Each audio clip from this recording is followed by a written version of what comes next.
Curious about how you can achieve smooth, natural-looking, long-lasting filler results? The Juvederm collection of fillers has 6 unique gel fillers that add subtle volume and are designed for different needs in specific areas of the face, like lips, cheeks, chin, smile lines, under eyes, and jawline. Ask your licensed specialist for a full face assessment today and download the Alle app, that's ALLE, the official loyalty program of Juvederm, to save on treatments and get a look that's true to you. For important safety information and to find a licensed specialist, visit Juvederm.com. That's JUVEDERM.com. Not for people with severe allergic reactions, allergies to lidocaine, or the proteins used in Juvederm. Common side effects include injection site redness, swelling, pain, tenderness, firmness, lumps, bumps, bruising, discoloration, or itching. There's a risk of unintentional injection into a blood vessel, which can cause vision abnormalities, blindness, stroke, temporary scabs, or scarring. Talk to a licensed specialist to find out if it's right for you. Experience a progressive lens engineered with AI from Essilor. Powered by individual measurements of your visual behavior, a lens personalized to you by an Essilor expert. Discover Verilux XR Track and enjoy instantly sharp vision in motion and seamless transitions from near to far. Find your local Essilor expert today at Essilor.com.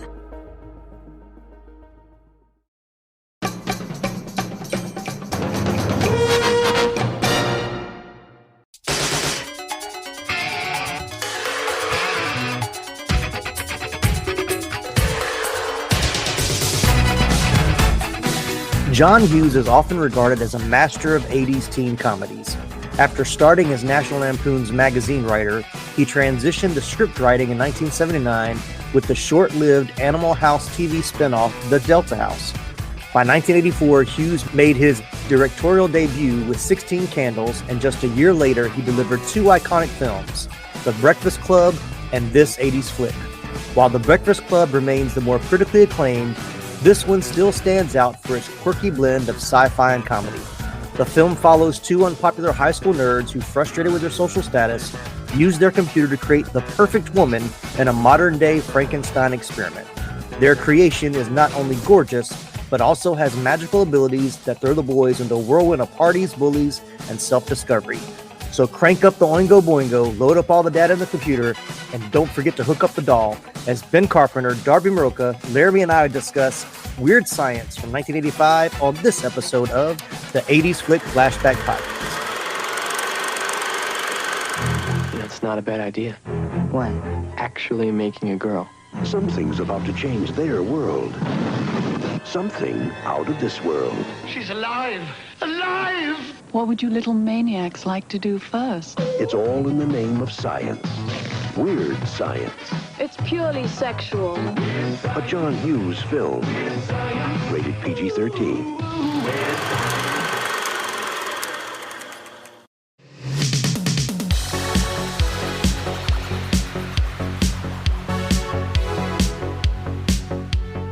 I'm Tim Williams, the mastermind behind the mic at the 80s Flick Flashback Podcast.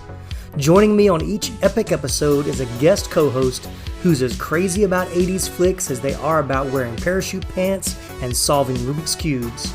We're diving into nostalgic treasures we saw at the local theater, rented on VHS tapes, or discovered on cable TV. From blockbusters that make you say, I feel the need for speed. To hidden gems that'll have you screaming, "They're here!" It's a blast to relive these old memories and share our thoughts on what made these movies so special. We reminisce about our first-time watch experiences, share our favorite scenes, and even discover fascinating behind-the-scenes tales about the cast and crew along the way. Haven't hit that subscribe button yet? What are you waiting for? Come on, do it! On Apple Podcasts, Spotify, or your favorite podcast platform. And hey, while you're at it, be a pal and drop us a written review along with a 5-star rating to tell us what you think about us. The sportos, the motorheads, geeks, sluts, bloods, wastoids, dweebies, they all adore him. They think he's a righteous dude. Take a day off and come hang out with us on social media. Just search 80s Flick Flashback on Facebook, Instagram, and TikTok. And don't forget to bookmark 80sflickflashback.com for more gnarly content. Get out of town. I didn't know you did anything creative. Want to crank it all the way up to 11? Become a supporter on buymeacoffee.com for only $5 a month. Do or do not. There is no try. Click the link in our episode show notes, and while you're there, soak up the extra trivia and fun stuff that didn't make it into today's show. Thanks again for tuning in. Now, let's get right into today's episode. Welcome to the party, pal. All right, welcome in, everybody. So glad to have you on this episode of the 80s Flick Flashback Podcast. We're back to normal movies after our action-packed August. So glad to have you as we tackle not really an action movie, but a little action-inspired ending, I guess, with some familiar characters. We'll get into that as we go. But first, let me introduce the crew that I have with me for today's episode. Glad to have some of these guys back with us. We haven't seen them in a while, but glad to have Mr. Ben Carpenter back for the podcast. How you doing, Ben? I'm doing fantastic. Thank you for having me back. Yes, sir. And of course, Darby Mirocha. How you doing, Darby? Doing great. Thank you so much, Tim. Great to be back. Yes, sir. And from Moving Panels, it's Laramy Wells. How you doing, Laramy? I'm good. Why are we messing around with this when we could be out meeting girls? We're talking about Weird Science from 1985. John Hughes, which it's funny, like when I see it was written and directed by John Hughes, somehow I feel like this was one that he wrote but didn't really direct. It has some of his elements, but it just doesn't seem quite like, the other teen movies that he did. So, I mean, there are a few elements of it, but we'll kind of get into it. But you mean like the magical genie being in it? Is that what she is? I think she was. Yes. Oh, I'll talk about that later, though. Yeah, I was saying. I think she has a quote about what she called herself. I don't know if y'all saw that or not, but she said, Mary Poppins. Yeah. Yeah. All right, so let's jump right in. We'll start with Ben. When did you see Weird Science for the very first time? It's fuzzy for me. I'm not sure. I have to admit this was not one of my favorite John Hughes movies going in. Right. And I hadn't watched it again. I hadn't watched it in a long time. So I don't think I saw it in the theater. I think it was a rental for me at some point in whenever it came out in 86, probably, or something like that. Probably, yeah. What about you, Darby? It's definitely an HBO watch for me. Definitely not in theaters. I was 15 when it came out, so it's hitting me right in the prime, I guess, viewing audience, target audience. But no, I didn't see it in the theater. I don't even think I knew about it in the theater, but definitely hit it when it came out on HBO, and I thought it was the greatest. I thought it was the greatest comedy I'd ever seen at the time. At age 15, I can definitely see that. Yeah. What about you, Laramy? Which TV edit did you watch? Yeah, I actually think I may have saw this one on like TBS or TNT for the first time. Right. Yeah, but yeah, it was when I was a kid. But yeah, definitely didn't see it in theaters. But yeah, I think I definitely watched it on television. Yeah, this wasn't a theater watch. I remember when this came out, like wanting to go see it. My sister really wanted to go see it. My sister's a couple years older than me. And I don't think I was quite 85. I wasn't even close to 13. I was 11 at that, or about to be 11. So, but my sister really wanted to see it. My dad was like, that just looks stupid. Why would you want to see that? So, so it wasn't until it was probably, I don't even know if we rented it. It might've been HBO or, basic cable, when I saw it for the first time, but excuse me, I have very fond memories of a TV edit that I think came on late one night, probably a TBS, like you said, Laramy, or one of the major networks, but like one of the affiliates, 36 or, whatever it was back then. And because I would have been in Atlanta then, but so it's so funny because I remember all of the edits of like the swear words or the words they couldn't say on regular TV and how bad the voices didn't match the actors at all. But some of the lines they used are actually almost funnier than what was in the movie. So like going back and watching, I was like, I kind of wish they had the other lines. But like my favorite was when they're coming back from the nightclub and Anthony Michael Hall is drunk and they meet Chet and he's like, he's an airhead. He looks with a haircut like that. He's got to be an airhead. I remember airhead being what they used instead of the other word. So it was just, those kind of things and I think me and my friend that watched it, I think we laughed more because of what they changed it to than because of what it was. It was just that kind of weird. No teenage boy used that language. Yeah. Yeah. So how long has it been since you rewatched it before rewatching it for the podcast? Long time. I remembered just bits and pieces of it. It's been decades since I had seen it. Okay. It's probably been 5 or 10 years prior to my rewatch on this past Friday night. I told my 17-year-old son, man, you're in for a treat. This is the greatest, one of the greatest comedies from my youth, and he was in the room, but he was not interested at all. What about you, Laramy? Oh, it's probably been college, so it's probably been 20 plus years since I've seen it. I'm pretty sure I have not seen it in at least 20 years. So, and I'm with Ben. There was so much of this movie I was like, I did not remember that scene. Yeah, I know. So I got like a John Hughes Blu-ray multi-pack or whatever a couple of years ago. It had, Breakfast Club, Pretty in Pink, Ferris Bueller, Weird Science. I think it's got She's Having a Baby, and Uncle Buck was in there too. So it was a good, combo pack. So, but I don't think I'd seen it. So when I got that, like one day I was like, I want to watch Weird Science. I haven't seen it in a while. It was probably like, probably 4 or 5 years ago, probably in the last 5 or 6 years. And that was my first time watching it. And, probably since I was like high school or college, and it was probably the TV edit that I'd watched even back then. So even watching it again with the theatrical version was a treat. But yeah, it has its cringeworthy moments like most 80s teen comedies. Absolutely. But if you appreciate it for what it is, it's a fun watch. If you, I can see your 17-year-old being like, why did you think this was funny? Or why did you like the movie? So Ben, which one of your kids watched it? Couldn't convince any of them? I tried to get somebody to watch it with me. Nobody would. I thought I had one of my sons who was going to watch it, and then he changed his mind. He was like, "No, I'm good. I'm going to go play NCAA football on my PlayStation 5 with my pals." Yeah. I would have done both. I would have been watching it while playing NCAA football. He's young. He's capable of multitasking. Right. Should be. Right. And now these messages. Hey there, fellow 80s movie aficionados. Are you ready to embark on a nostalgia-filled journey to the greatest era of cinema? Then look no further than the Retro Life for You 80s Movie Podcast.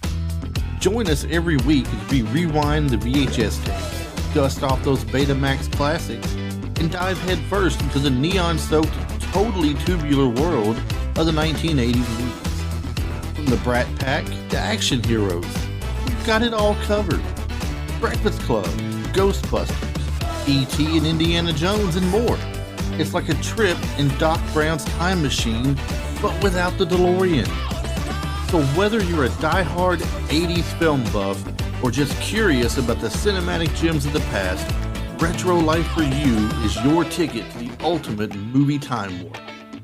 Follow us on Instagram and Facebook at Retro Life for You, and we can be found anywhere you listen to your podcast, as well as on our website, www.retrolife4u.com. Curious about how you can achieve smooth, natural-looking, long-lasting filler results? The Juvederm collection of fillers has 6 unique gel fillers that add subtle volume and are designed for different needs in specific areas of the face, like lips, cheeks, chin, smile lines, under eyes, and jawline. Ask your licensed specialist for a full face assessment today and download the ALLE app, that's ALLE, the official loyalty program of Juvederm, to save on treatments and get a look that's true to you. For important safety information and to find a licensed specialist, visit Juvederm.com. That's JUVEDERM.com. Not for people with severe allergic reactions, allergies to lidocaine, or the proteins used in Juvederm. Common side effects include injection site redness, swelling, pain, tenderness, firmness, lumps, bumps, bruising, discoloration, or itching. There's a risk of unintentional injection into a blood vessel, which can cause vision abnormalities, blindness, stroke, temporary scabs, or scarring. Talk to a licensed specialist to find out if it's right for you.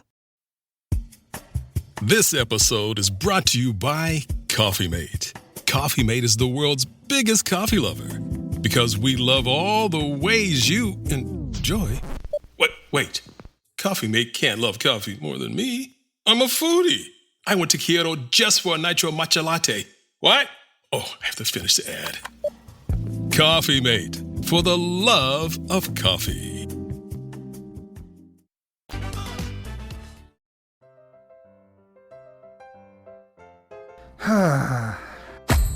What seems to be the problem, pal?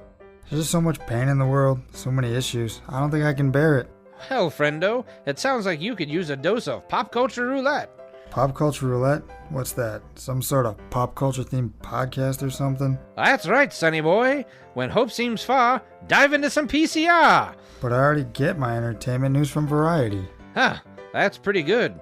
If you're a chucklehead, PCR gives you news you need, condensed, unfiltered, and raw, from three nerds who know a little something about something. Wow, okay, sign me up. That's the spirit. Pop Culture Roulette. New episodes every Monday, available on all major podcast directories.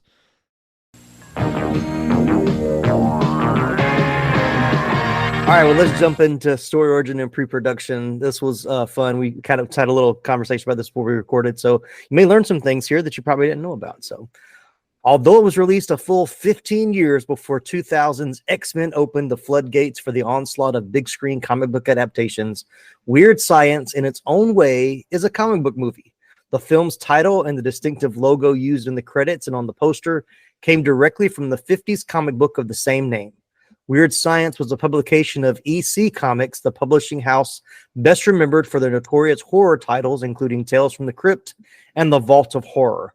Reportedly, the title was used at the suggestion of Joel Silver, the film's producer, who already owned the film rights to the EC Comics line and would later produce the Tales from the Crypt TV series and its spin-off movies. John Hughes was famously prolific. He penned 17 produced screenplays in the 1980s and directed his first 4 movies over the course of just 2 years. As he was working under such high-pressure circumstances, it helped that Hughes was naturally a fast worker. Reportedly, he wrote the screenplay for Weird Science in mere 2 days, although it seems likely it was simply for the first draft with rewrites and revisions made before and during production. It's said that it took him as long to write the screenplays for some of his other hit movies, including 16 Candles and The Breakfast Club. Weird Science was, by all accounts, entirely the brainchild of writer-director John Hughes. However, at some point, it came to the attention of the filmmakers that in the old Weird Science comics, from which they had borrowed the title, there was a story that dealt with a similar idea. The comic story in question was called Maid of the Future. It sees a man travel to the near future where he purchases a kit to build the perfect wife. Although Hughes had not been aware of the story before, producer Joel Silver opted to buy the rights to the story to avoid the possibility of any legal challenges down the line. Besides Laramy, how many of you knew this was based on a comic book before right now? I had no idea. Yeah, me neither. Once again, very loosely based.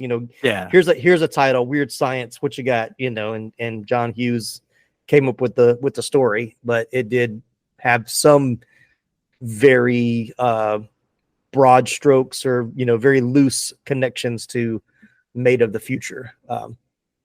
Which I made mention about how this doesn't really feel as much like a John Hughes movie as I think it is, and that's because he wasn't very pleased with the filming schedule of Weird Science because it interfered with his work on The Breakfast Club, which also came out in '85.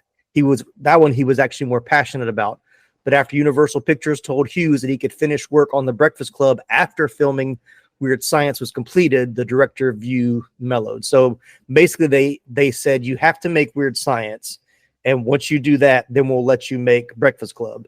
But while he was making Weird Science, he was trying to get all the things together for Breakfast Club. So they were both filmed very close together. So I think that's why it doesn't seem to be as well put together. It's kind of like there are times where it just feels like a bunch of stuff. They're just throwing whatever they can or filming whatever they can and seeing what sticks. Very, different comedy styles, different, scenarios. So it didn't feel as well put together as most John Hughes movies that we know of today. I agree. Maybe that's probably why it was never one of my favorite. Yeah. John Hughes movies.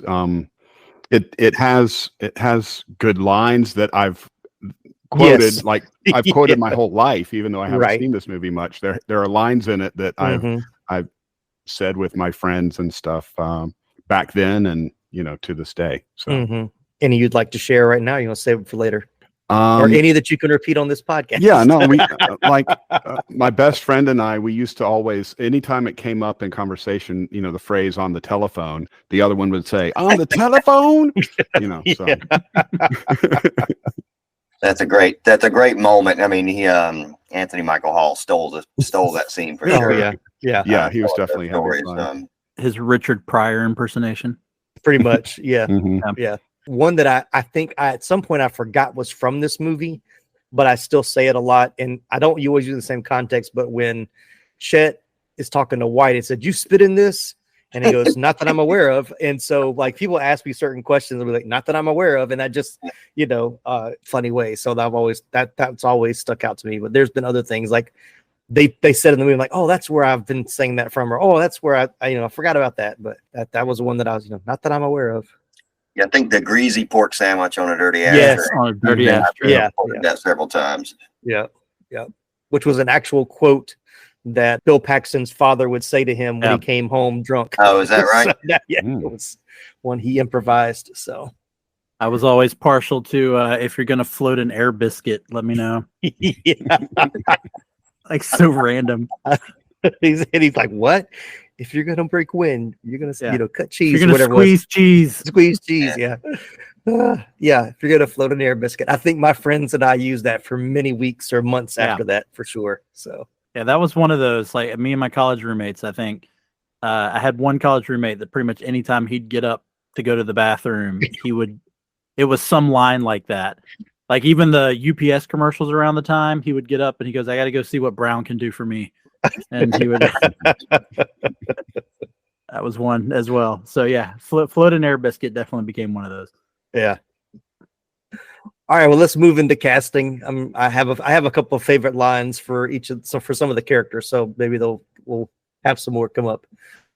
So of course, Anthony Michael Hall as Gary Wallace. Hall began his acting in commercials at the age of 7. His breakthrough role was as Rusty Griswold in Vacation in 1983. Following the success of Vacation, he entered the defining period of his career, starring in 3 John Hughes classics: 16 Candles in 84, The Breakfast Club in 85, and of course, this movie that also came out in 85. Wanting to avoid being typecast, he turned down roles in 2 subsequent John Hughes films, Pretty in Pink in 86 and Ferris Bueller's Day Off, also in 86.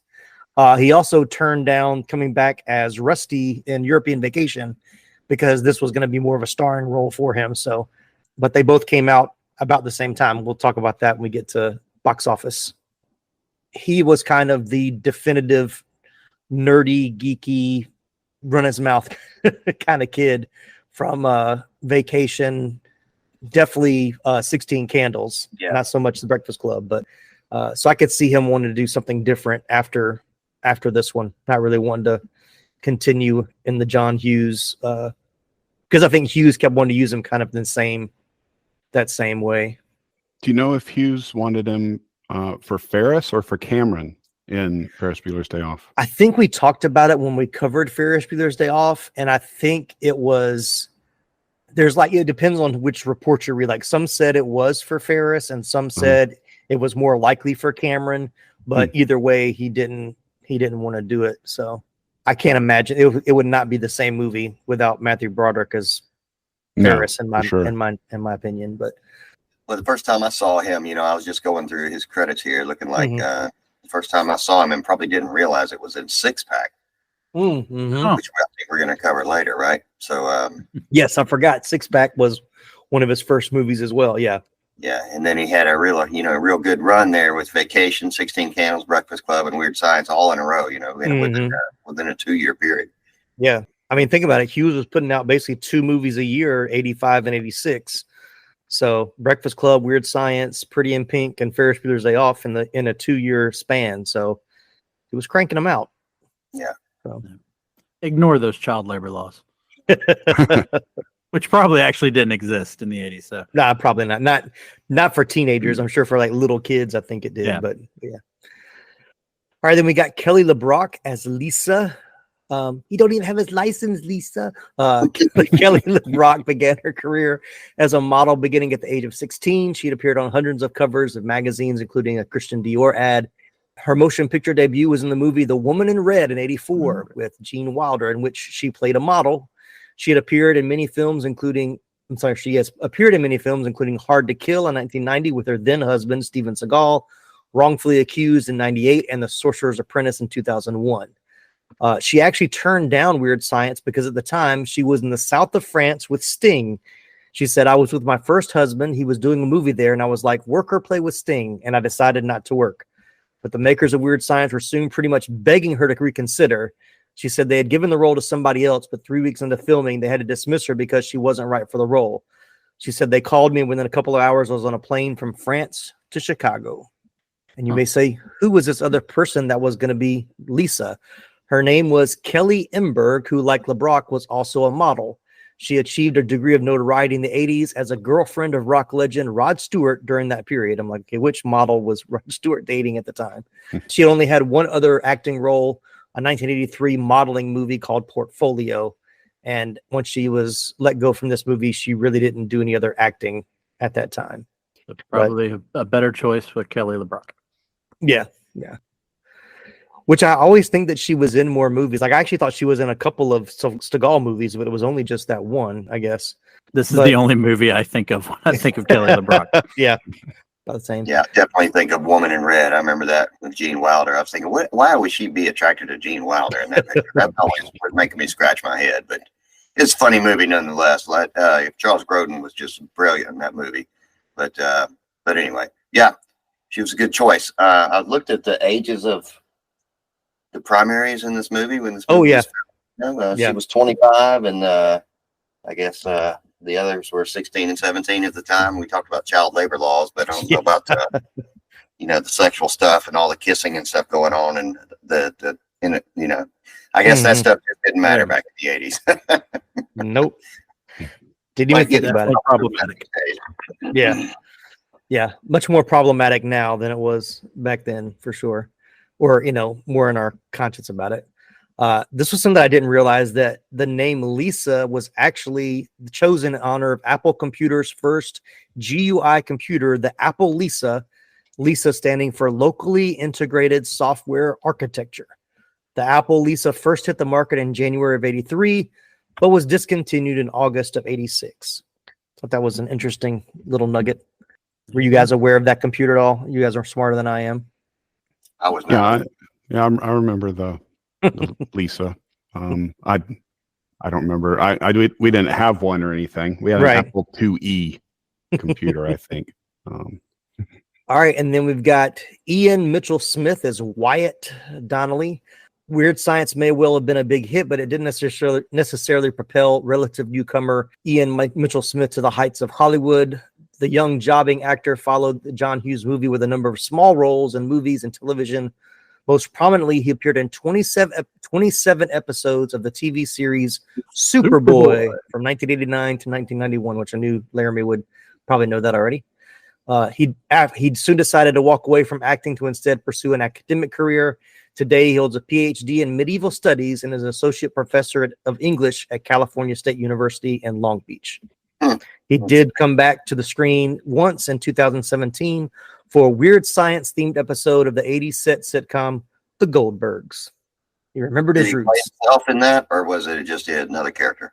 I think he played a different character. Most of the time in the Goldbergs, they would have old people come in. Like even Anthony Michael Hall was like a regular, not a series regular, but he would pop. He was a character kind of that come up a couple of episodes, the last season and a half, I think. But he played like the new gym coach or whatever. So I will say he was probably my least favorite. Even back then, I could tell that his acting chops were not quite up to par.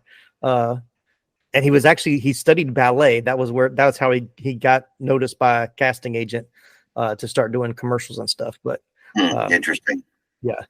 I think the most notable scenes is when they're on the computer, and anytime there's a reaction where they're supposed to move their heads back, you can see Anthony Michael Hall has like a real expression, and Ian just kind of moves his head back. His face doesn't change any kind of expression, then goes right back, or he has like a little smirk on his face. And I'm like, come on, dude. How did they let that slide? Just give me a little bit of inflection in the face or something. But my favorite 2 lines from him in the movie is where you can't see his face, and one of them is when he backs into the stall into the bathroom, and his reaction. Then I just cracked up. That is funny. Yeah. And then the other was when he was in the bathroom floating an air biscuit and dropping wolf bait. Yeah, and then when Anthony Michael Hall opens the door, she said, "What are you doing there?" And he totally throws him under the bus. Gary was just thinking, whatever. Yeah. So funny. That was so funny to me. It did seem like I don't know if he had trouble keeping a straight face when they were filming. He smirks a lot in this movie. Does. Yeah. And sometimes it feels like, maybe it feels to me like it was probably just, take 37. And John Hughes eventually said, "Okay, that's fine. You can smirk.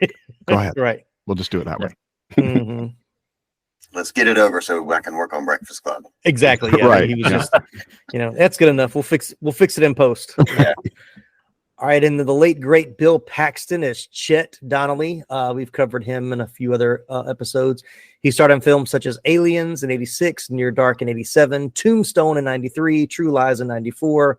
Apollo 13 in '95, Twister in '96. He was also in Titanic in '97, The Edge of Tomorrow in 2014.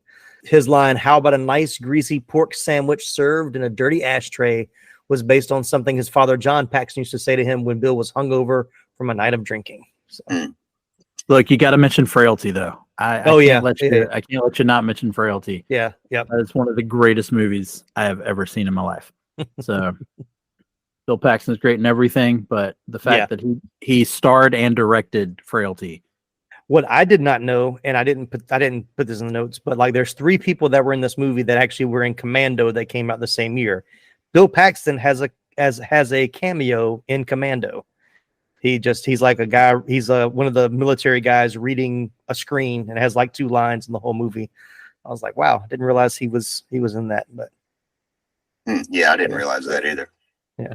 This was probably the first movie I would say that I saw Bill Paxton in, because I know he's got like he's in the beginning of Terminator, which I probably he's one of the punks, right? Yeah, he's one of the punks in the beginning, but I wouldn't have known that was him because it was such a small role. But it's like he's one of the soldiers in Stripes too.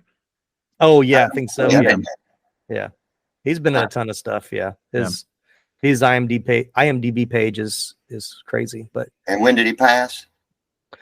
2017, I think. Yep. Oh wow, it's been that long. Yeah. He was. They were filming the show. It was a Training Day. They did the TV version of Training Day, and I think we were filming the first season of that, which I don't think it was going to get picked up anyway. But very sad because I was always a fan of anything that he was in. He was always great in, and he could do comedy, he could do drama, he could do action. He just had that range to play all those different types of characters. Yeah, he did. But this is the first exposure. Probably of Bill Paxton to me was this movie, and oh my gosh, I thought he was the greatest character ever. It was so funny that he just owned it completely. It's just everybody knows this, butthole Big Brother. Everybody has to relate to that, and he just personified it perfectly, I think. Mm-hmm. Yeah, we used to always laugh at the part where, once again, back like I think my favorite scene with him is when they're coming back from the when they we first meet Chet, and he's smoking his cigar. And then he starts like he's going to choke, and he starts making the face, and he starts laughing at him. Like that was like one of our favorite scenes we watch over and over again. Fun times. All right, moving down the line, we've got Suzanne Snyder as Deb. Snyder began her professional acting career while attending Northwestern University. Her first acting role was in the 1983 movie Class. Among her other film appearances, she's best known for her starring roles in Killer Clowns from Outer Space in 1988 and Return of the Living Dead Part 2. Also in 1988. Her television credits include guest roles in episodes of various series, including 2 episodes of Seinfeld, Family Ties, Silver Spoons, and Jake and the Fat Man, another TV title you cannot use today. Her final television appearance was a 1996 episode of Homicide: Life on the Street. Deb and Hilly. I thought I knew everything about Seinfeld, and I didn't know she was in 2 episodes. 2 episodes, yeah.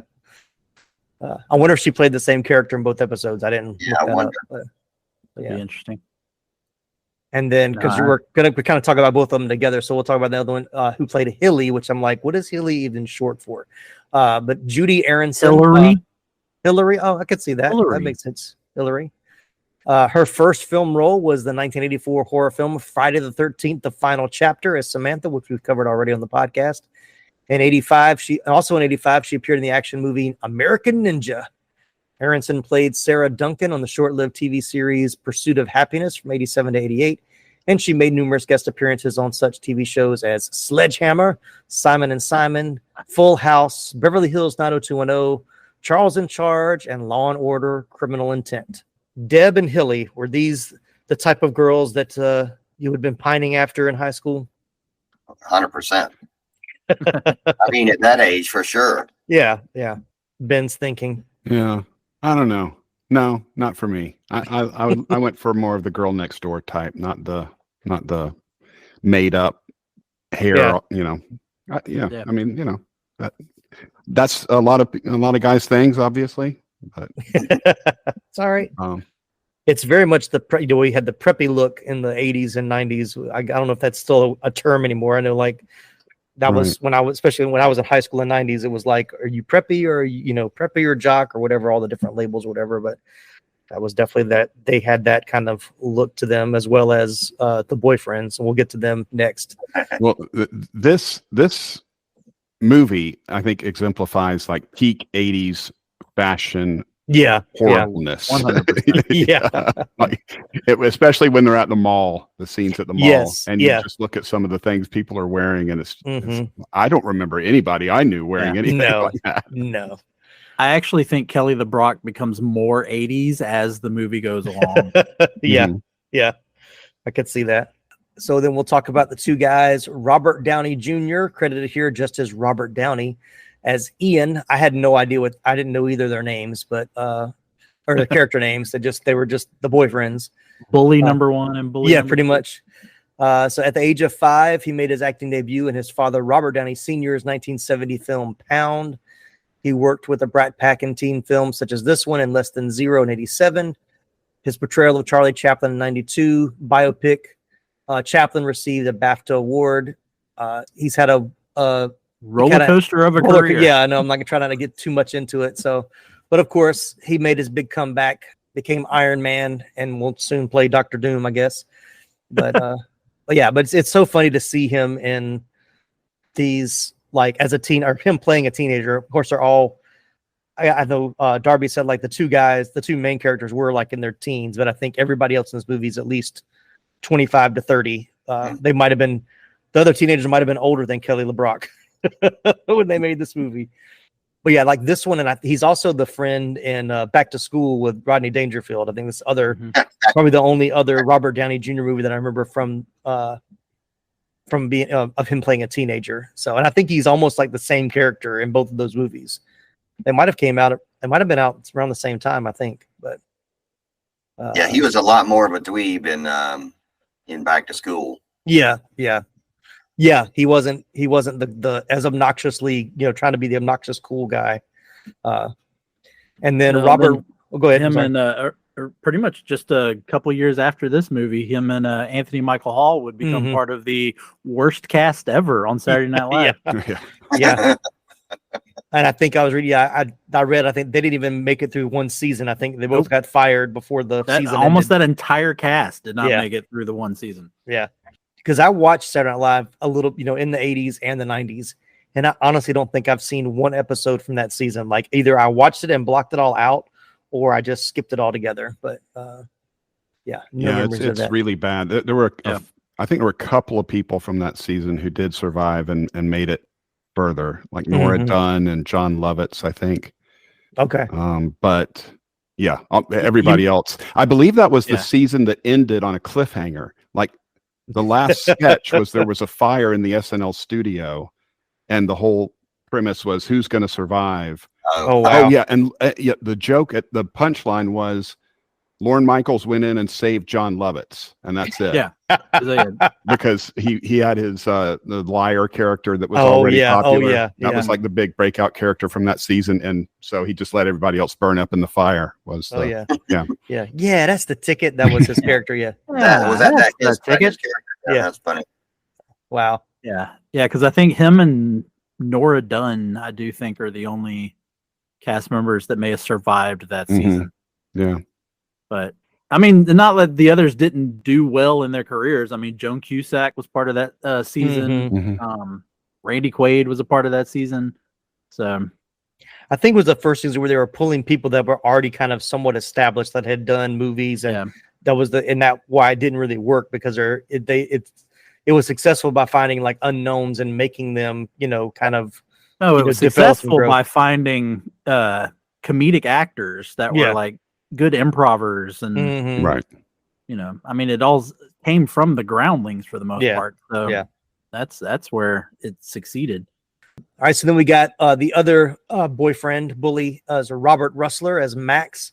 He made his film debut in the teen comedy Weird Science and appeared in the horror films A Nightmare on Elm Street 2, Freddy's Revenge, horrible, the same year, which Laramy and I unfortunately just covered a few months ago. He was also in Vamp in 86. He starred as Tommy Hook in the skateboarding cult film Thrashin' in 86, and as Buzz in the 1989 movie Shag. Yeah, he said that his first scene he ever filmed as a professional actor was when his character Max dumps the slushie on Gary and Wyatt. He also said the celebratory handshake he does with Robert Downey Jr. right before pouring the slushie was improvised between the two of them. So what did you think of the two boyfriends? Every good 80s teen movie, the two tropes, have to have like the jerky boyfriends that nobody likes. Right. The jerky boyfriends that the nerds have to win the girls away from. Right. Here's my question though. Were they popular guys though? Because it really doesn't feel like they are. Yeah. Well, the girls have that conversation where like we got into all the good parties and we've done this because we've dated. Even the girls don't even like them, but they're with them to be popular, which once again was like another trope of like, to be popular, you've got to be rude and a snob and, treat everybody like crap. And I was like, well, that's kind of if you're popular, you would think that people would like you, just, be obnoxious. But by far my favorite scene with the two of them is when they're trying to woo the girls back and they're like, please, we're really sorry. And they turn their heads and they're making the little dance, things in the background. And then they go right back to being straight laced or whatever, which that always makes me laugh. But talking about, fashion, I think Robert Downey Jr.'s outfit in the mall scene is probably one that stuck out to me because he's got like a regular belt on and then like a thick belt that's not even on the other belt. And just the weird. And he's like wearing a tuxedo shirt and shorts and dress shoes. It's just, fashion of the 80s. Whatever fits, just put it on. So I think they played that part exactly the way, John Hughes, or I guess the whole 80s, wanted the jerky boyfriends to be played. And I think they did a beautiful job of it. Because you really hated them, they were such especially when they saw Lisa at the party and he's mouthing hi to her, and I was like, oh my gosh, I want to slap this guy. Hate him. I do like it when the guy playing the bartender at the party, who of course was from the nightclub, he's like, you want it straight up? It's like, yeah, I'll take it straight up. Yeah, I put it straight up your nose is the TV version that I remember. But and he's like, he had asked on the rocks is fine, right? Yeah. Bottle, and he said, how about I stick it? Yeah, that was funny. Put him in his place. Yeah. The great Vernon Wells as Lord General was his title in the movie, but he's basically replaying his character in Mad Max 2. The end. That's it. Early in the film, Ian tells Lisa that people call Max Mad Max, which I think it might be why the connection is there. But as Lord General, he dons nearly identical studded leather, mohawk, see-through tank top, and the facial makeup of his character Wes did in The Road Warrior.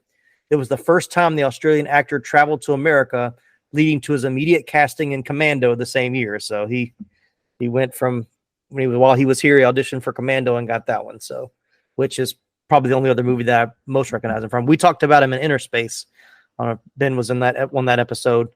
He was the henchman, and I remember saying like I didn't realize that was him because it was the first movie I saw where he's like in a suit and not wearing a mohawk or wearing some kind of chain see-through shirt, even though he's clearly not in shape. But I digress. I'm not in shape either, so I can't really talk about it. And then Michael Berryman as quote unquote the mutant biker. His unusual physical appearances allowed Berryman to make a career of portraying characters in a number of cult films, horror films, and B movies. He first came to prominence for his roles in Milos Forman's One Flew Over the Cuckoo's Nest in 1975 and Wes Craven's The Hills Have Eyes in 1977. He's also appeared in a wide range of feature films and television series, including Star Trek, The X-Files, and an episode of Highway to Heaven where he portrayed the devil. My favorite line of his was, can we keep this between us? I hate to lose my teaching job. Yeah.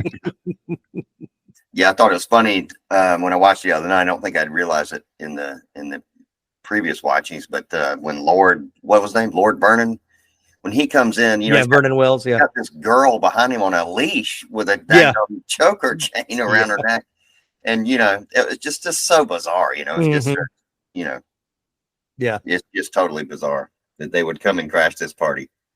And you can I didn't really notice until watching it this time with knowing the Mad Max connections, which I wouldn't have picked up on as a kid because I don't think I'd even seen a Mad Max movie at that point, or if I did, it wasn't as ingrained in my brain. But when they're leaving, I think you can actually see a Mad Max type vehicle in the yard in the background. So when they crash into their bikes, but they even have a kind of a made up vehicle like the Mad Max kind of stuff. So. And then the other guy who's kind of like the metal masked guy, I couldn't find anything on him, but I just thought he looked like there was a Quiet Riot, wasn't there an album cover that he got? I always thought that he looked like the guy on the album cover of that's Quiet right. Riot, yeah. So, and then that guy, even though Nicholas isn't on this episode, that guy after this is Britt Leach as Gary's dad, Al. Leach's film and television career started in the early 1970s. His most memorable movie roles include the bartender Dan Oldham in Jackson County Jail. He also played hard-nosed Detective Sergeant Cook in Night Warning. He was the cranky toy store manager in Silent Night, Deadly Night. He was Mr. Potter in The Last Starfighter, and he was the redneck hunter Reg in The Great Outdoors. Remember The Great Outdoors? He got electrocuted 6 times, 66 times. Yeah. So that was probably one of my favorite parts. Was they won't remember a thing. Just wasn't Gary acting weird tonight? Gary, who's Gary? Yeah, I wondered if he if that was his go-to state, if he just didn't know his son at all, or if Lisa put too much of a forget spell on him. Yeah. And if you notice, if you watch through the end of the credits, they are the post-credit scene where she's still trying to convince him that Gary. Oh, right. She's showing a picture of him. Yeah. Your son, Gary, your firstborn child. I don't know what you're talking about. I want you to shut up. Oh man. And then just because he's in just about every John Hughes movie, John Kapelos plays Dino in the bar. So what can I say, Dino? She likes maracas. That was so funny. Is it malacas? What is a malaca? Do I even know? Should I ask? Am I allowed to say that on this podcast? I'm not sure. So I'm not. I hope it's not a derogatory term in some way. I don't know. I don't know. So I should have looked it up. All right. Anybody else in the cast we want to talk about or worth mentioning? We pretty much covered it. Yeah, I was waiting on you to mention Carl. Yeah, Carl the janitor. Yeah, Carl the janitor. That's right. Yeah. And also the the oily bohunk from 16 Candles, right? She was the husband of her sister. Was that him? I've never seen 16 Candles. I think it was him. Larry. Now you're making me doubt myself. Hold on. I know he's in all of them. I just don't remember what I remember. Of course, the most memorable is the janitor and Breakfast Club, but yeah, I think he was the husband to be for the drugged out sister. Right. He always takes on a different persona in each one of the movies. All right, well, let's talk about iconic scenes, favorite scenes. So if somebody said to you, Weird Science, what's the first scene you would think of? I'll start with Laramy this time. Kelly LeBrock, the door exploding and her standing there. Mm-hmm. I mean, there's others, but that's going to be be the first one. That's probably the most iconic. Yeah. What would you little maniacs like to do first? Yeah. What about you, Darby? I don't know. I have a couple. The bar scene was really funny to me when Anthony Michael Hall was drunk and doing that whole bit, and when especially when I don't know, the actor that was later the bartender at the party. Yeah, he was telling the story about the girl who need him in the private parts. Yeah, like that, and his reaction. He was so surprised and shocked and offended that sort of girl would do that. He's like, she did what? You know, he couldn't believe it. And I say that all the time. And so that scene, and then all the scenes with Chet were just pure comedy gold to me. He just knocked it out of the park. So. What about you, Ben? It's the bar scene for me. That's the one that I remembered going into rewatching it, or remembered the most. I remembered the lines, some of the lines from it, the aforementioned on the telephone and the every damn night. And so that's the one that stuck with me all these years. That was a great impression. Thank you. Yeah, I think with Laramy, like the first appearance of Lisa is probably, pretty iconic. I mean, it's been probably parodied and, referenced in so many other things too. So I had forgotten though, just how absurd it was, the setup, just like how they create it. Like my son actually, maybe he came in the room at that scene because he told me later, he was like, in the 80s, did just lightning make everything happen? Like every magical computers were magic. That was the thing. Computers. Computers could do anything. Just scan a picture of Albert Einstein and that makes her intelligent. And then I love talking about that, like when he's like, we need more power, we got to break it, whatever he was breaking into, I guess it's like the Pentagon or whatever. And then like little graphics of like him trying to go through one door and it's like the shattering. The skull and crossbones. Like, no, not that one. Let's go to this one. Like, that's how hacking was done in 1985. That's how you hacked, high security. But yeah, I mean, it's pure fantasy. Like, nothing makes sense. Why is the kitchen blue? Why is it snowing in Chet's room? Like all that stuff was just so absurd. But that's what we liked. We wanted something that just didn't make any sense and was funny. So I do like the grandparents when they come by. That makes me laugh. What's that? Yes, that was the scene that struck me. That I think I laughed the hardest watching it this time was the grandparents at dinner talking about going over there, and the grandmother says something like, every teenage boy, the first thing on his mind is spending time with his grandmother or something. Like grandparents. Yes, he needs his grandparents. Yeah, my favorite. I put in my favorite line is when they meet Lisa and he's like, I'm not going to stand here and listen to this baloney. She says, he won't, he doesn't stand for baloney. I like when he finds them in the pantry. Oh, Chet finds them. Yeah. And he just, hi, Nanny and Grampy. And then shuts the door. And then he goes, wait, was that my grandparents? They weren't having a good time. Yeah. You think they're having a good time being catatonic? Yeah. That's a good one. Yeah. Of course, you talk about the scenes. I think Chet being the, let's put it, garbage monster. Is that how we want to politely put it here? Yeah. I never really knew what he was like. Going back to like when my sister wanted to see the movie, I think that there was a part of that in one of the clips, whatever. And I think my sister finally saw it. And I remember my dad asking her, what was he supposed to be? And my sister said that he was a fart. And so for all my life, I thought that's what he was supposed to be. But when I was doing the research, they said it was basically supposed to be dung or poop. Yeah, so pile of poop. While he's trying to eat a fly, I don't know, but that's its own head scratcher. But go ahead. It's like part frog. I don't really get that. But no, I'm just saying that's another like visual that comes to mind when I think of Weird Science is Chet as the poop monster. Yeah, he's still got his buzz cut haircut even as poop, which I thought was hilarious. So.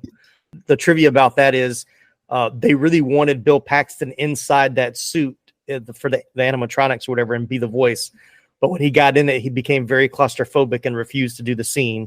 So they had to get two other people to actually do the motions while he did the lines. Yeah. So, which that was interesting.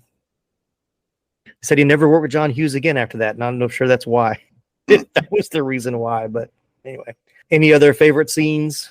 No, I thought it was just interesting when they're outrunning the cops, in the Ferrari, I guess, and the thing, which I thought was funny. And the girl was totally cool with it, she said bye-bye, to the cops. And I thought that's the most ridiculous thing I've ever seen. It's the most unnecessary chase total scene. Straight arrow. Yeah. And then now he's going to be outrunning the cops. Yeah. Mm-hmm. I used to like because as a kid, the funniest scene for me as a kid was when they go to meet Gary's parents, and she's just kind of telling them exactly what the party's going to be, and he's completely freaking out. And then the whole conversation about you said you were combing your hair. I was, I was combing my hair. So that we would just laugh so much at that. So once again, it's 15-year-old humor. This movie was made for 13 to 15 year old boys basically, but I think even going back and rewatching it, once the guys come and break up, the Mad Max characters come to the party, it does seem to take like a weird shift at that point. And like watching it now, I kind of get it, but as a kid I didn't understand why that had to be the way that they would become confident or whatever. So reportedly a scene including the theatrical release, which was omitted from TV and home video releases, after the leader of the mutant bikers announces to everyone that they couldn't even take a shower with a beautiful woman without wearing their jeans, that Gary and Wyatt realized that the mutant bikers were another of Lisa's creations and wouldn't harm them. With that original scene, they have an opportunity to show off for their friends. But with that scene cut, they just suddenly develop courage on their own, which I did think was weird. Like all of a sudden they just become like brave, and I didn't understand how that transition happened. But that would make, if they kind of showed that scene a little bit more where it dawned on them like, oh, these guys aren't real, then it makes more sense. Yeah, I noticed that the other night on the rewatch that it looked like they looked at each other and kind of nodded because he was spitting out details that they knew that these guys could not know unless they were a creation of Lisa. Right. Plus, they were messing with their soon-to-be girlfriends too, so that that triggered some brevity there too. So I don't. But I did think I saw a moment where they both went, aha, this is a creation from Lisa. Gotcha. So that would have made it easier. And then the gun just appearing in his hand too, so it was just. Yeah. That he thought for sure was a squirt gun. But it's a squirt gun, man. Yeah. That would take away, though, from the mutant guy saying, this is against my teacher job. If he wasn't real, he doesn't have a teacher job. Right. Yeah, but now you're trying to put logic into all this. Look, if you ever listen to my podcast, I'm all about I'm fine with fantastical as long as you can follow your own logic. So if you create your own logic, that's fine as long as you follow your own logic. So it's hard to do these days. Yeah. And now these messages. Are you a fan of movies and TV shows inspired by comics? Ready for a podcast that dives deep into the thrilling world of adaptations? Well, look no further. Welcome to Moving Panels, the podcast where we discuss movies and TV shows based on, inspired by, and adapted from the world of comic books. This is your go-to podcast for all things comics on screen. I'm your host, Laramy Wells, and every Monday we explore the dynamic universe where ink meets action. We break down the classics, reveal hidden gems, and uncover the creative process behind your favorite adaptations. Subscribe to Moving Panels now on your favorite podcast platform and join us on this epic journey through the pages of comics and onto the big screen. Remember, new episodes drop every Monday. Don't miss out. Moving Panels, where every panel has a story and every adaptation is a blockbuster. Subscribe today, and I'll see you on the other side of the page. Your teen requested a ride, but this time not from you. It's through their Uber teen account. You drive your teenager around, a lot, to their friend Jacob's house, their other friend Jake's house, to James's, to Jaden's, to Jalen's, to... Mom? This is Jake's house, not Jacob's. Now with an Uber teen account, your teen can request a ride under your supervision. They'll ride with a highly rated driver, and with live trip tracking, you'll follow along the whole ride to their friends' houses that all sound the same. Add your teen to your Uber account today. See app for details. Bye, Mom. My dad works in B2B marketing. He came by my school for career day and said he was a big ROAS man. Then he told everyone how much he loved calculating his return on ad spend. My friends still laugh at me to this day. Not everyone gets B2B, but with LinkedIn, you'll be able to reach people who do. Get a $100 credit on your next ad campaign. Go to linkedin.com/results to claim your credit. That's linkedin.com/results. Terms and conditions apply. LinkedIn, the place to be, to be.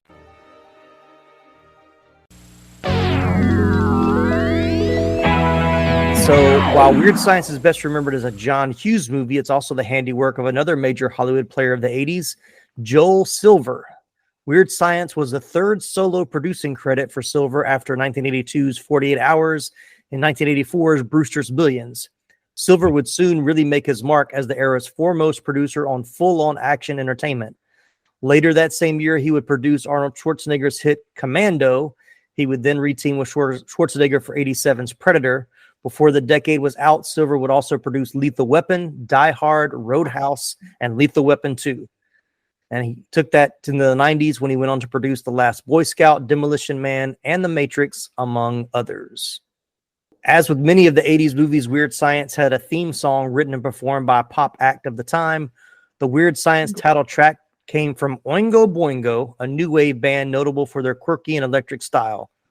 The lead singer and songwriter of Oingo Boingo was a certain musician named Danny Elfman. If that name sounds familiar, it's because he went on to become one of the most in-demand film score composers in Hollywood.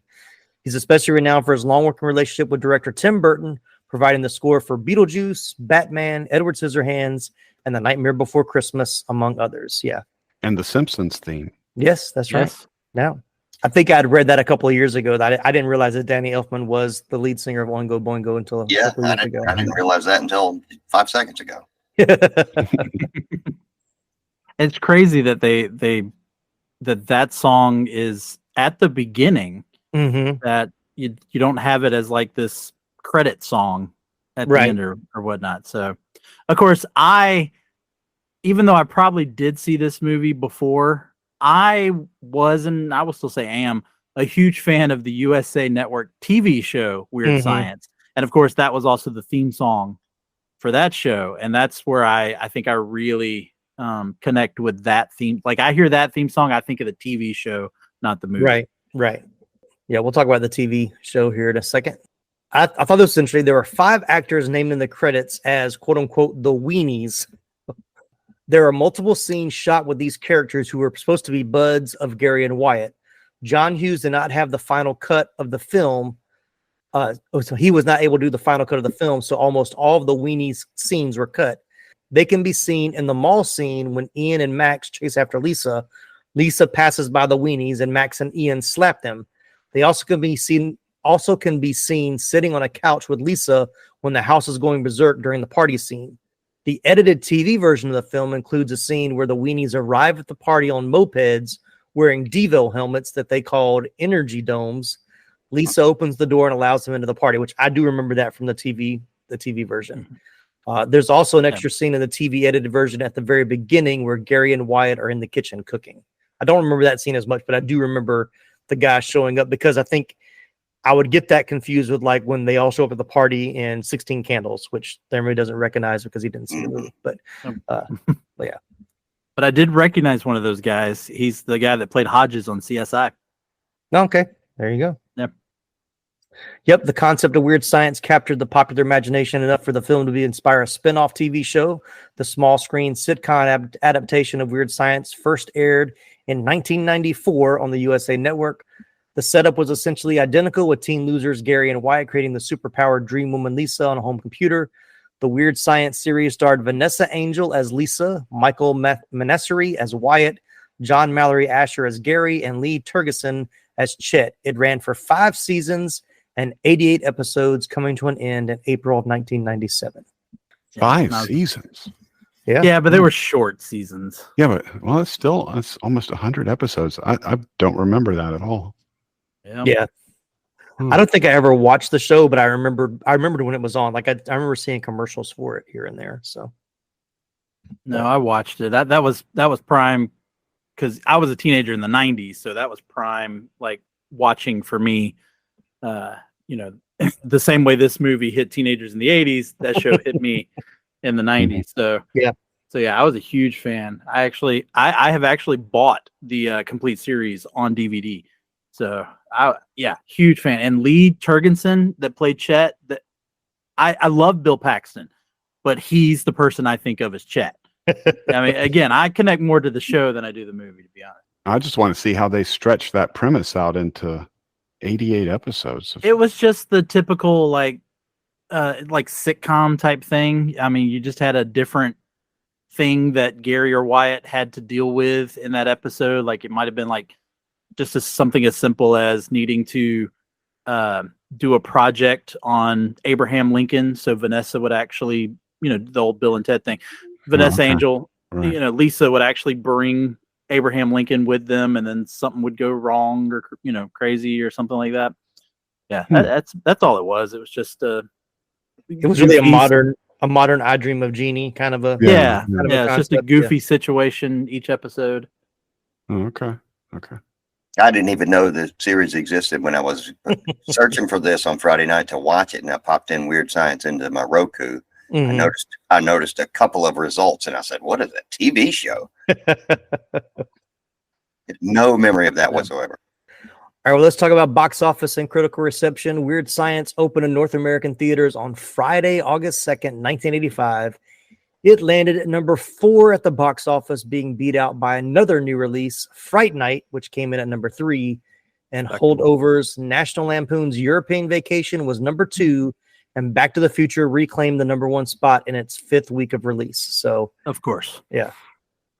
So even though Anthony Michael Hall chose Weird Science over European Vacation, it was not a bigger hit for him. So I'll go out on a limb and say, though, better movie. I am not a fan of European Vacation. Yeah, European Vacation is by far it's the Vegas Vacation. Those are both pretty low on the list. All right. Rotten Tomatoes has it 60% on the tomato meter and a 69% on the audience score, which is now called the popcorn meter, if you didn't know that. So they've changed that. IMDb 6.6 out of 10 with viewers and a 46 on Metacritic. So wow. Where does it stand for you guys on a scale of 1 to 10? Where would you rank Weird Science? So of all movies, I probably would put it right there in the 70s. Mm-hmm. I have to actually say, though, now again, as I've already stated, I've never seen 16 Candles. I have very famously on this podcast said I don't get Breakfast Club. Mm-hmm. And not that I think it's a bad movie. I just don't get the love for it. So this is actually one of my favorite John Hughes movies. Especially if you're talking about the ones he directed. Now, if you're talking about the ones he wrote, obviously Home Alone. Mm-hmm. He directed Planes, Trains, and Automobiles, so that one's in there.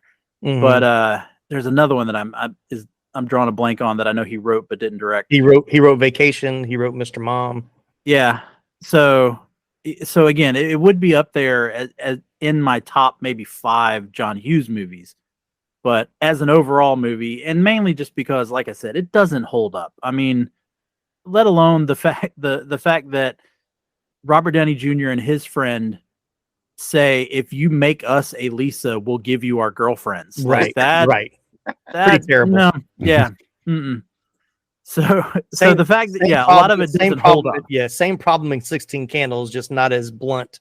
Yeah. I would say so.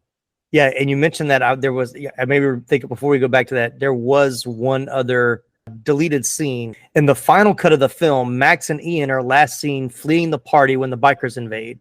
A follow-up scene was shot in which multicolored clouds engulf the teens, and they transform into a pig and a donkey. They then bend over to see the reflections in hubcaps of a car, and tails rip through the seats of their pants.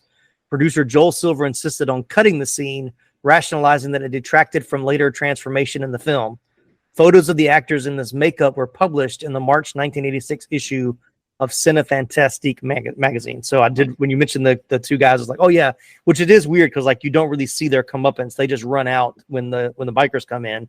So that part was actually cut out of the movie. So yeah, I think that was a good choice to cut that. Yeah.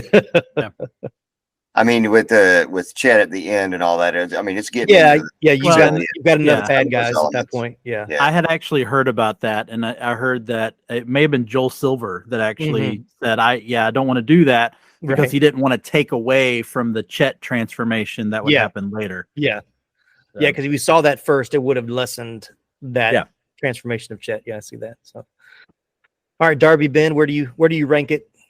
I get it. I mean, I think I agree with Rotten Tomatoes. It's rated 65%, so it's just in the barely fresh category. I mean, I enjoy it. It's a good watch, but like all the things that I watched as a teenager that I thought were just the best movies ever, upon a rewatch as a 54-year-old, it's I measure up. But or it doesn't hold up, I guess, the test of time. So I give it a Right. 6.5 out of 10. Yeah, I'd probably go a little lower. Let's just say like right at a 50. Right down the middle. Yeah, Right in the it's because it does have, has some good scenes, some good lines. But I think this movie, to me, like John Hughes famously wrote really fast, like wrote Ferris Bueller's Day Off in a weekend, and this one, I guess, pretty much just as fast. This one, to me, is the only one that feels like he wrote it fast. It Like he didn't just feel, jotted down all these ideas. Yeah. Okay, let's film it. Yeah, like I said, it makes sense now knowing that he was more focused on Breakfast Club. Yeah. It was just like, I have to make this movie. So I'm making it fast and not putting so much thought into it. And that's what it feels like. It feels like it wasn't as well thought out and thought through. So Yeah, but the story also is Danny Elfman wrote the song like on the car ride home one day. And I mean that song hits. So yeah.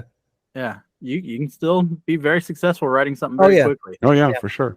Yeah. But yeah, I'm kind of with you guys. I think upper 60s is probably where I would put it. It's not my favorite of the John Hughes movies. I've said it before, I'll say it again. Ferris Bueller's Day Off is my favorite teen movie of John Hughes, more so than Breakfast Club, 16 Candles, this one. But it's still, like I said, it's still a fun watch. If I just want to watch something just completely goofy, just mindless, like don't want to put too much thought in it, just to see something Definitely this movie. really goofy. Yeah, this kind of fits the bill for me. So, So can I give my theory that I kind of alluded to at the beginning? Oh yeah. So I actually think they did not create Lisa. I actually think Lisa is a magical being, and she just came into their lives the moment they needed them. And then she leaves at the end, and we see she goes to another set of boys who need her. And I think that's what she is. Like, I think she is maybe a real, genie. That's my own personal theory. Take it with it what you will. Is this born out of the comic book? No. Because again, there's really no connection to the comic book there. Oh, okay. I just think it's just the way that she kind of the way her character kind of develops throughout. It's almost like she knew what she was there for the entire time. Like she knew exactly, when they have their goodbyes and all that. Like it's like she knew this is what she like she says. It is very like she's a Mary Poppins like character. Mary Poppins comes in, does what she needs, and then leaves. So although I didn't agree, what is the line the line that Kelly LeBrock has actually said? It's she's Mary Poppins but sexier. Is that what she said? She's Mary Poppins with breasts. I'm like, Mary Poppins with breasts. Yeah, I'm pretty sure. Yeah, it didn't really make Julie that much Andrews. Sense. Yeah, if you've seen Victor Victoria, Julie Andrews does have breasts. But I do think that she, again, this is just a wild fan theory, that she was a genie, a magical being who just came in when they needed them, and then now she's moved on and going to another. Which let's talk about the fact that is this the only John Hughes movie that actually sets up for a sequel? Yeah, I didn't really see it. I mean, yeah. Especially back then, I didn't think about it that way. But even watching it now, like, is it supposed to be a sequel or just kind of a?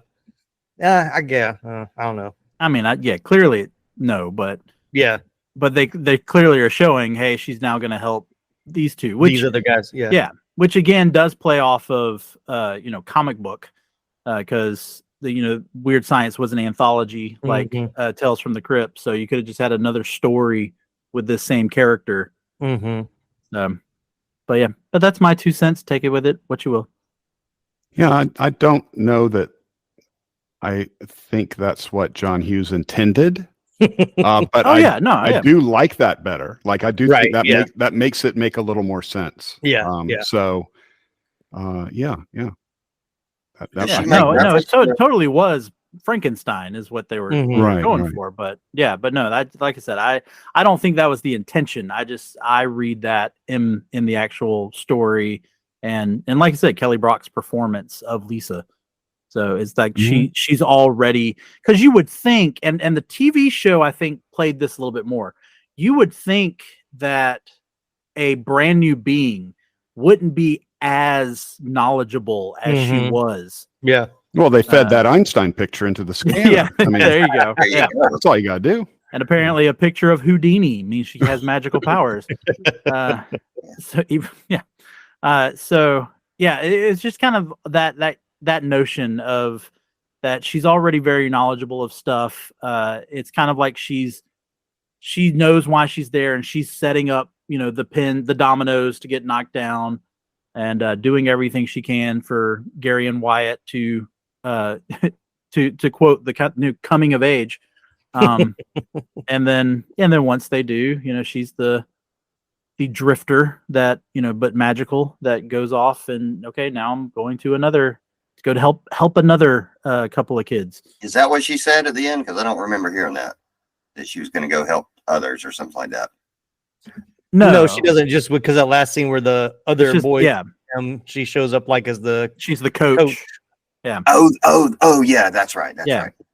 No, she doesn't say she's going to do it. We just see her. I forgot helping her being the coach.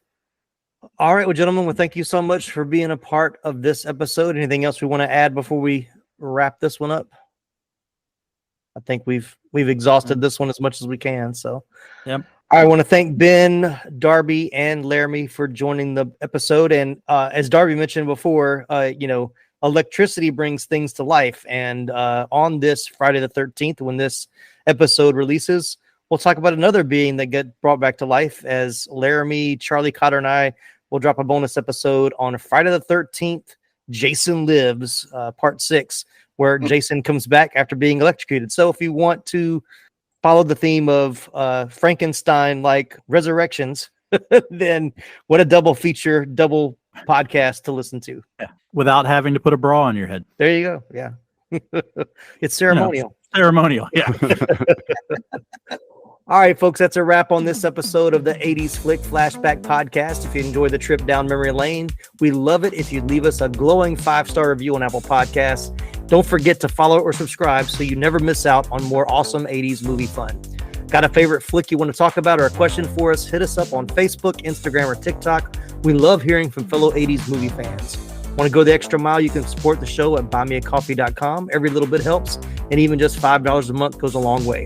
Don't forget to swing by 80sflickflashback.com or tpublic.com for some rad 80s Flick Flashback merchandise and original designs. Thanks again for tuning in. I'm Tim Williams for the 80s Flick Flashback Podcast. If you want to be a party animal, you got to learn to live in the jungle.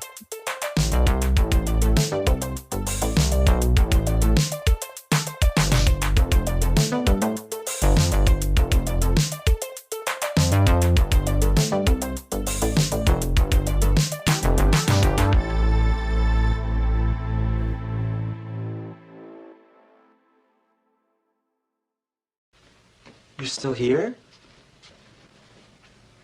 It's over. Go home. Go.